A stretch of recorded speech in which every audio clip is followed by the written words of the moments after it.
So I've been hearing that we're giving low review scores to, Elden Ring? I don't know if you guys have the wrong store page open or something, and I don't mean to alarm you, but stop doing that immediately, or I'll shoot. I'm a bit more than halfway through this shit, and so far Elden Ring's DLC is some of the best content I've experienced in any medium whatsoever. But these guys in the reviews are knocking off points because it's supposedly too hard. And a lot of these guys are the same ones that were making fun of streamers for summoning or using magic when the base game came out. But now that they're getting their ass beat in the DLC, they turned on the game. What happened to Get Good? What happened to You're Not a Real Gamer if you can't beat Millennia without inhaling for the duration of the fight? I thought you guys were supposed to be better at this game than us, so why are you in these reviews talking about how impossible these bosses are and sending FromSoft the message to stop making content like this? You're fucking trolling! And this is all based on playthroughs without the use of multiple extremely important tools the game balances itself around. You can't just ignore everything the developers are trying to throw at you to get you across the finish line and then bitch to them that their game is too hard when you can't get the job done. Well, I mean, I guess you can, but it's like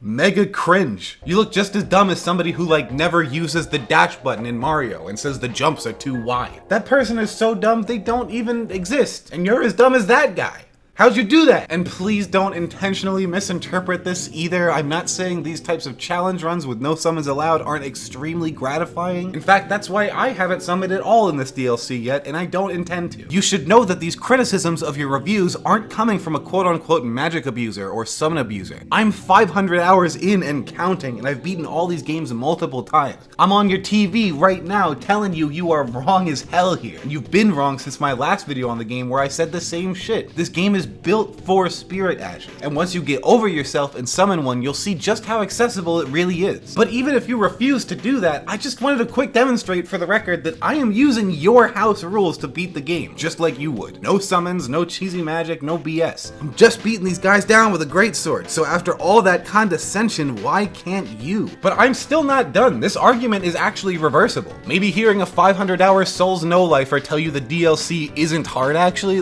maybe that's not working for you, and that's fair. So allow me to direct you to Kai Cenat, who started playing Souls 10 minutes ago, and he's out here with over 1,000 deaths on the final boss, no summons, no magic, no fucking damage, just persevering and telling you not to give up because it's rewarding for him to play at this exact difficulty, despite all the hardship. In fact, I just looked it up, and he beat it a few hours ago at the time I'm writing this.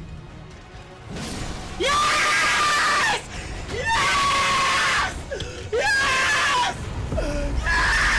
If he can do it on a first ever Souls playthrough with all the stipulations that the community soft mandated, then so can you, dude. Maybe if you bother to pick up the tree fragments, it might even take you less than 1,000 tries. And even if you truly can't beat it that way, just have the emotional maturity to summon an Ash or get some perspective on your self-inflicted playstyle before you talk shit online. Because if these bad reviews are based on a restrictive framework like that, you're gonna impact the market in a negative way based on essentially misinformation. And that's why I'm being so dramatic about this, because even if the reviews flip instantly and the community changes their mind, these headlines about negative reviews and player outrage have already come out and made the rounds, and I'm sure they don't look good to FromSoft or the shareholders. So now the next time FromSoft gets into a Souls-like development cycle, they might have this voice in the back of their head whispering at them saying hey man, maybe you should remove that cool ass attack before people get mad. Maybe we should nerf this boss that's actually been really rewarding for the entire team to playtest and beat. That's not what I want my Souls-like developers thinking about unless they legitimately went too far in the last installment. My argument is that there's a lot of negative reviewers that are skewing FromSoft's perspective on that by playing the game in an intentionally closed-minded way, then externalizing the blame onto the game itself. If you left a bad review after trying your best and getting beaten down after a good faith attempt to enjoy the game, even if I disagree with the review, it's still a useful perspective, same as mine. Even if you left a bad review because you wish the game wasn't balanced around summons,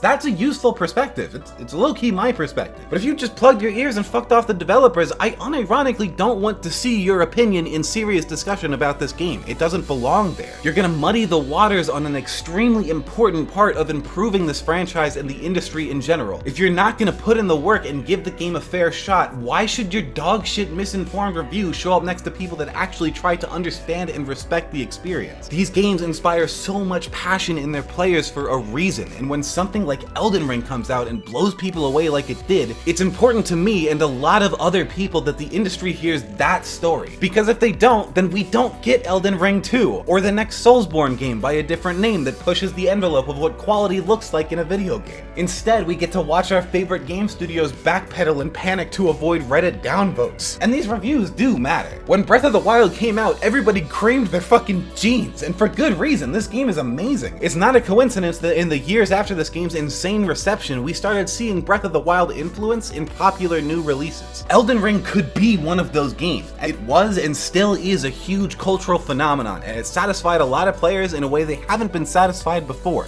We are way more likely to see those uniquely satisfying parts of this game show up in other games as long as we don't manufacture bullshit problems and crowd the news cycle with them. If I'm being genuine, it's really disheartening to see this community get caught up on some weird shit and dismiss such a well-crafted piece of art as an inefficient tool for dick measuring. Souls is about more than just hard bosses and bragging on the internet about which ones you beat under which self-imposed circumstances. This is a fully fledged video game.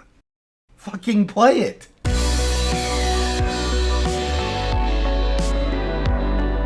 Okay, what up? It's time for the post-video ramble. So before I do anything, I wanted to quick shout out Sevica Your Welcomist for helping me find a meme that no matter what, I just could not find based off of whatever dumbass description I could give to Google. This person took all of my madman scrawlings and actually turned it into a video link, so that was actually a huge help. Thank you so much.